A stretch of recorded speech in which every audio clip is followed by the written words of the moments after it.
ku menemukan dirimu. 104. Teriakan Giselle menggema di seluruh penjuru kamarnya akibat keastrisan yang diberikan oleh sang ayah. Sungguh, ia merasakan sakit, panas, dan perih di tubuhnya. Rasanya Gisela ingin berlari, namun tidak bisa. Sebab, Pak Wibowo yang menghadang jalannya. Rintihan demi rintihan yang dikeluarkan oleh Giselle terdengar lirih. Ayah, stop. Ini sakit sekali, rintih Giselle.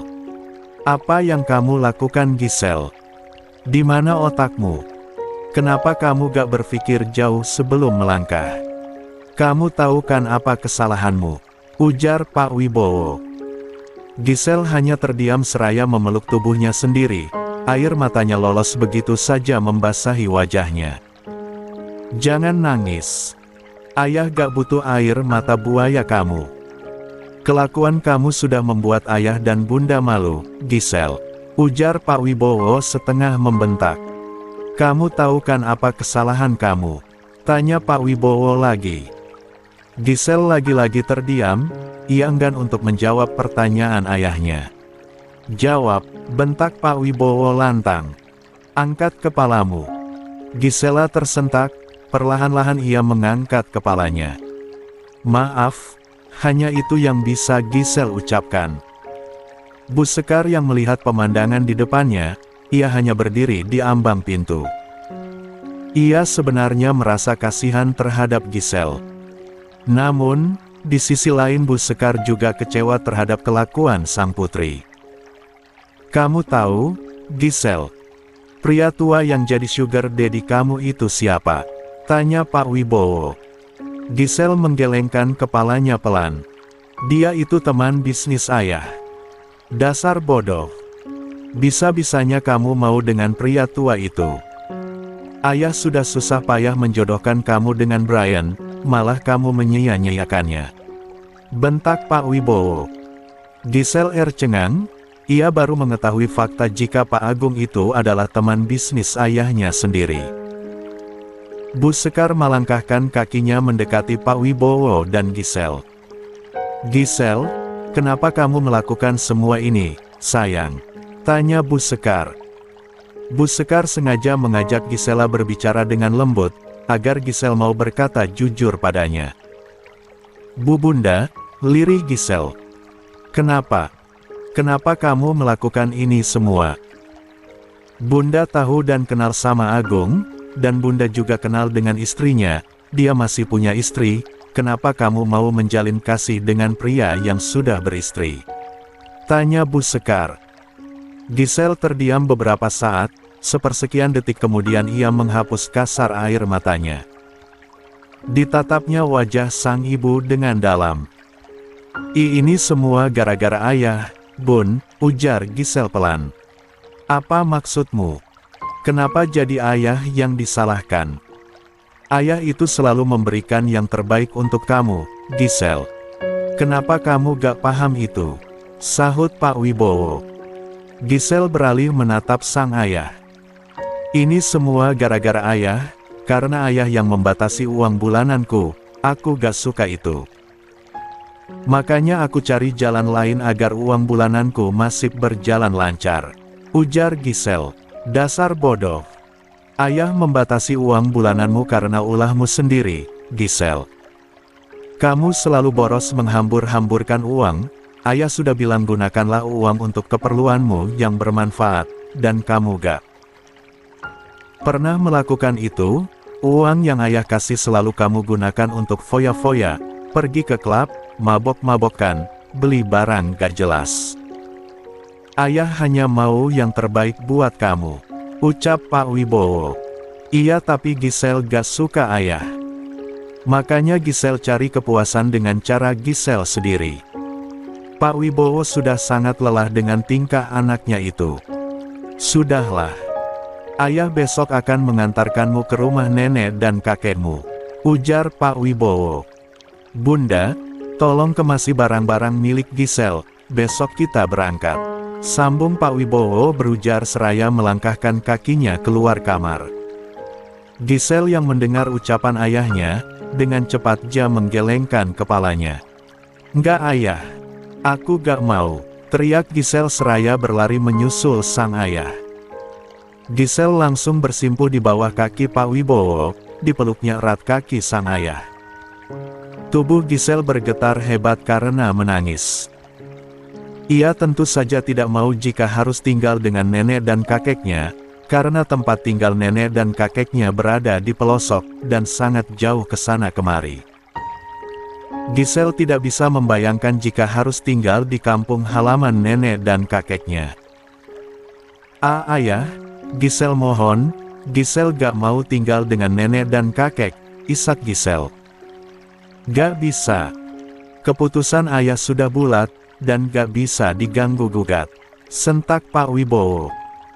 Giselle lagi-lagi menggelengkan kepalanya, "Gak mau ayah, tolong jangan hukum Giselle." Pak Wibowo menghela nafasnya panjang, lalu ia mengusap wajahnya kasar.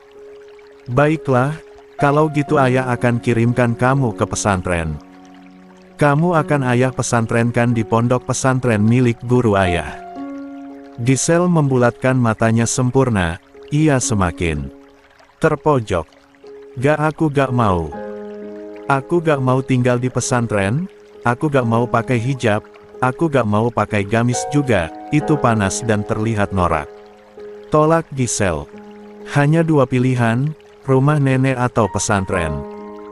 Pak Wibowo menghentakkan tubuh Giselle yang tengah memeluk kakinya, lalu ia melenggang pergi menuju lantai bawah.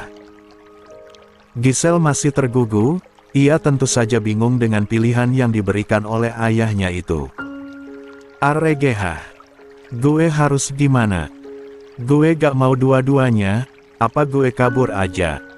Tapi, kalau gue kabur, gue tinggal di mana? Siapa yang mau biayain gue? Cari sugar daddy lagi gak mungkin. Gue udah viral sekarang," batinnya. Pada saat malam harinya. Malam ini waktu tengah menunjukkan pukul 19.10 waktu Indonesia Barat. Fahri baru saja pulang ke rumah, karena setelah sore tadi ia mencari tahu tentang orang yang mengikuti Cika, ia harus dilanjutkan dengan meeting yang mendadak. "Sayang, Mas pulang," ujar Fahri ketika memasuki kamar. Fahri mengernyit saat ia melihat Cika yang tidak ada di dalam kamar. "Loh, kemana Cika?" gumamnya. "Sayang, kamu di mana? Apa kamu di dalam kamar mandi?" Fahri sedikit berteriak seraya berjalan menuju kamar mandi. Fahri membuka pintu kamar mandi, ternyata Cika tidak ada di sana. Fahri berlalu kembali keluar dari kamar, tampak sekali raut wajah cemasnya, apalagi saat ia mengingat tentang Kaira yang menyuruh orang untuk menculik Cika. "Astaga, di mana Cika?" panik Fahri seraya menuruni anak tangga dengan tergesa-gesa. Fahri mencari keberadaan Cika di seluruh penjuru rumahnya. Namun, ia tetap tidak mendapati keberadaan Cika. "Ya Allah, kemana istriku?" batinnya. Alin, kamu di mana?" teriak Fahri memanggil sang adik. Fahri menghela nafasnya kasar saat ia tak mendapati sahutan dari Alin. "Gini nih kalau gak ada mami dan papi di rumah," gerutunya. Saat Fahri hendak berjalan menuju kamar Big Yuyun untuk menanyakan Cika, ia samar-samar mendengar suara tawa seseorang dari arah taman belakang rumahnya. Astaga! Suara siapa itu? Fahri bergidik ngeri. Dengan takut-takut, Fahri melangkahkan kakinya menuju taman belakang. Semakin dekat, suara tertawa itu semakin jelas terdengar di telinganya, seketika bulu kuduk Fahri berdiri. "Ya Allah, merinding sekali aku," batinnya. Meskipun takut, ia terus saja berjalan menuju taman belakang rumahnya. Setelah berada di ambang pintu keluar taman, Fahri dibuat tercengang saat melihat Cika, Carolin, Cahaya dan Big Yuyun yang sedang tertawa.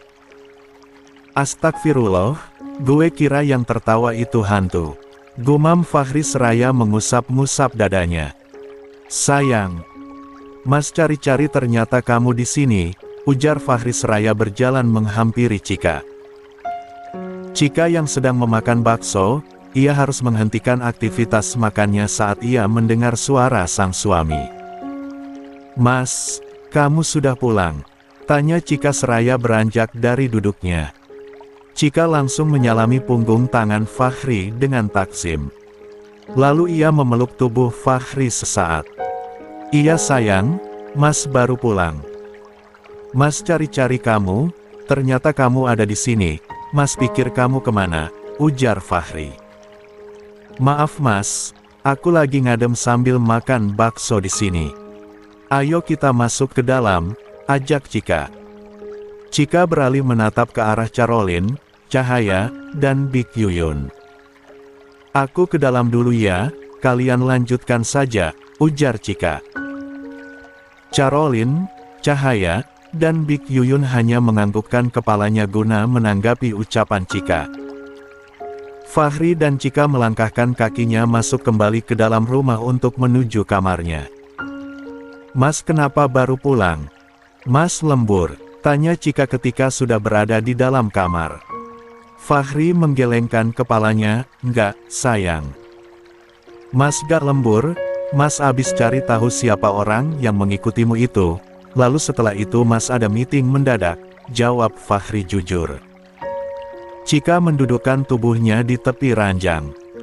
Jadi, Mas sudah tahu siapa orang yang mengikutiku waktu itu? Tanya Chika. Fahri mengangguk, sudah, dan dalang dibalik semuanya adalah Kaira. Kaira menyuruh seseorang untuk mengikutimu. Mata Chika terbelalak saat mendengar penuturan yang dilontarkan oleh suaminya. Kaira. Untuk apa Kaira mengikutiku, Mas? Tanya Chika. Menculikmu? Kaira ingin menculikmu, sahut Fahri. Astagfirullah, kenapa dia ingin menculikku? Sejahat itukah dia? Ujar Chika. Iya begitulah dia, jika orang yang sudah iri, dengki, busuk hati, pasti dia akan melakukan cara apapun, bahkan yang keji sekalipun, ujar Fahri. Chika menggelengkan kepalanya, aku gak ngangka, ternyata dia senekat itu. Chika dan Fahri sama-sama terdiam, keduanya seakan tengah memikirkan sesuatu. Mas, apa kamu akan melakukan sesuatu sama Kaira? Tanya Chika. Fahri menggelengkan kepalanya, enggak, sayang. Mas sudah capek jika harus berdebat dengan dia. Mas mau kasih tahu Arion saja, bagaimanapun Arion adalah suami Kaira. Apa Mas akan memberitahu juga tentang perselingkuhan Kaira dengan Om Agung? Fahri mengangguk, iya, sayang. Menurut kamu gimana? Aku terserah Mas saja. Aku manut. Fahri terkekeh, ya sudah kalau gitu, besok Mas akan ketemu sama Arion. Arion gak bisa diajak ketemu sekarang, dia lagi sibuk, dan baru bisa diajak ketemu besok. Ah iya, ya sudah kalau gitu. Sekarang Mas mandi saja dulu ya, aku siapkan dulu airnya, ujar Chika. Fahri hanya menganggukkan kepalanya guna menanggapi ucapan Chika. Di sisi lain, Aulia saat ini sedang menangis di dalam kamarnya. Ia menangis karena sakit perut akibat datang bulan, dan kebetulan ini adalah hari pertamanya datang bulan. Aduh, ya Allah, ini sakit sekali, rintihnya. Kakak, biasanya kakak yang selalu mengusap-ngusap perutku kalau aku sakit perut karena datang bulan, isaknya. Tok, tok, tok. Pintu kamar Aulia diketuk oleh seseorang dari luar. Masuk, teriak Aulia seraya menahan sakit perutnya. Pintu kamar Aulia terbuka dari luar, muncullah Big Yati dari balik pintu. Astagfirullah, Non. Kenapa nangis? Pekik Big Yati seraya berjalan menghampiri Aulia. Bibi, perut Aul sakit sekali. Aul sedang datang bulan, tolong usapin perut Aul, lirih Aulia meminta tolong. Dengan cepat, Big Yati duduk di tepi ranjang, lalu ia mengusap-ngusap perut Aulia. Aulia memejamkan matanya saat tangan Big Yati mengusap-ngusap perutnya. Dert, dert, dert. Baru saja Aulia memejamkan matanya, ia harus terganggu ketika mendengar suara nyaring dari handphonenya. Aulia meraih handphone yang disimpan di sebelahnya. Dilihatnya, Brian lah yang meneleponnya. Aulia langsung saja menjawab panggilan telepon itu. "Halo, sayang. Lagi apa?" tanya Brian di seberang sana. "Lagi sakit," sahut Aulia lirih. "Sakit? Kamu sakit apa?" "Sakit perut, udah ah. Jangan ganggu aku. Menyebalkan sekali kamu. Aku lagi sakit malah banyak tanya, bisa gak sih gak usah banyak tanya. Cerewet sekali kamu kayak cewek. Ark. Kenapa kamu harus banyak tanya? Kamu membuat aku bete aja tahu gak?" "Dasar om-om menyebalkan," gerutu Aulia. "Tut." Aulia langsung saja memutuskan panggilan telepon secara sepihak. Lalu ia menonaktifkan handphonenya. Sedangkan Brian, ia mengernyit bingung saat mendengar ucapan Aulia, "Kenapa dia? Aku kan hanya tanya, salah ya? Galak sekali pacarku, dia seperti ibu-ibu yang gak dikasih uang belanja saja oleh suaminya, atau dia sedang PMS. Arg. Mengerikan sekali kalau singa betinaku sedang ngamuk." Pada keesokan pagi harinya, "Mas bangun," Cika mencoba untuk membangunkan Fahri. Fahri masih pulas tertidur dengan selimut yang menutupi tubuhnya hingga menutupi kepala. Cika menghela nafasnya kasar. Karena Fahri yang tidak bangun sedari tadi. Padahal, Cika sudah membangunkan Fahri berkali-kali.